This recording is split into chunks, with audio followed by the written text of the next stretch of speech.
కేవలం నా జీవితంలో, నా కుటుంబం జీవితంలో ప్రాఫెట్ గారు ప్రేయర్ వల్లే మేము ఈరోజు నీ స్థితిలో ఉండగలిగాను. మేము మా కుటుంబం చాలా పేదరికం, కానీ నేను ఈ ప్రాఫెట్కి ప్రేయర్ ద్వారాగా మేము మా జీవితంలో ఎన్నో ఆశ్చర్యకరమైన మేలులు జీవితంలో జరిగినాయి. 1 సంవత్సరం నుంచి ఉంది ఆటలో పెయిన్. నాకు ఆటలో పెయిన్ ఉన్న సంగతే నా పిల్లలకు కానీ ఎవరికి చెప్పను. నాకు ఏది వచ్చినా కానీ నేను చెప్పను. దేవుడికి మాత్రమే మొరపెట్టుకుంటూ ఉంటాను నేను. ఏంటంటే నా భర్తకి అంతకుముందు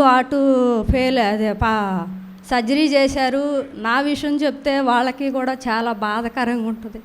చెప్పలేక నేను దేవా నీ చిత్తమయ్యా, నా భర్తను స్వస్థపరిచును. నా భర్త అన్నిడు హాస్పిటల్కి వెళ్ళాలి, వాళ్ళు చేస్తేనే నాకు ట్రీట్మెంట్ అనే ఆలోచనతో ఉంటాడు.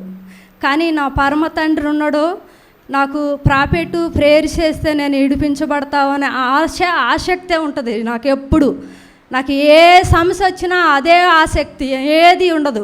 నా పిల్లలకైనా నేను అదే చెప్తా. ప్రాఫెట్ గారు ప్రార్థన, ప్రాఫెట్ గారు వాక్యం ఏంటంటే ఇన్స్టెంట్గా వీలవుతుంది నాకు.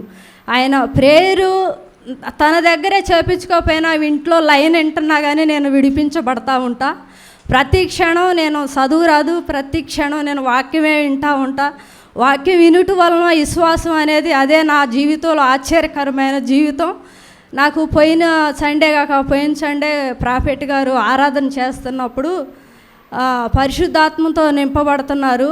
ఆటలో పెయిన్ ఉంటుంది, ప్రతి క్షణం ఒక చిన్నగా పెయిన్ లాగా ఉంటుంది, చెప్పుకోలేకపోతుంది, బాధపడతా ఉంటుంది, వేదనతో ఉంటుంది. ఇప్పుడే నేను ప్రేయర్ చేస్తున్నా, విడిపించబడుతున్నారని ప్రాఫెట్ ద్వారాగా ప్రవచనం వచ్చింది. ఇప్పుడే విడిపించబడుతున్నావు, పరిశుద్ధాత్మ పొందుకుంటున్నావు నువ్వు అని చెప్పినప్పుడు నేనే ఆ వ్యక్తిని ఆ రోజు నేను లెగలేకపోయా. ఎందుకంటే నేను ఒక సాక్ష్యం చెప్పాలంటే ధైర్యం ఉండదు నాకు. అందుకే ప్రాఫెట్ గారికి కూడా చెప్పలా. దేవుడు నాకు పోయిన సంవత్సరంలో చాలా మేలులు చేసిండు. ఆయన చేసిన మేలులకి నేను ఏమిచ్చి ఆయన రుణం తీర్చలేను. కేవలం నా జీవితంలో, నా కుటుంబం జీవితంలో ప్రాఫెట్ గారు ప్రేయర్ వల్లే మేము ఈరోజు నీ స్థితిలో ఉండగలిగాను. మా కుటుంబం చాలా పేదరికం, కానీ నేను ఈ ప్రాఫెట్కి ప్రేయర్ ద్వారాగా మేము మా జీవితంలో ఎన్నో ఆశ్చర్యకరమైన మేలులు జీవితంలో జరిగినాయి. మా జీవితంలో మేలులు కాక అనేకులకి సహకరించే విధంగా ఉంటున్నాం. నేను పోయిన సంవత్సరంలో 2 ఆటోలు తీసుకోవటం జరిగింది. వాళ్ళకి లీవ్కి ఇవ్వటం జరుగుతుంది.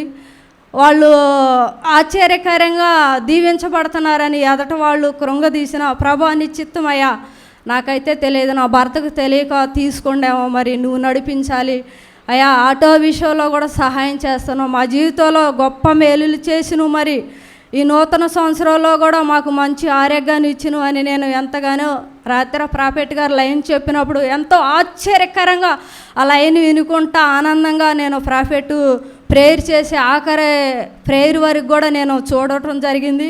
అయ్యా మా జీవితంలో చేసిన మేలులు అనేకుల జీవితంలో చేయవని ఒక ఆసక్తి.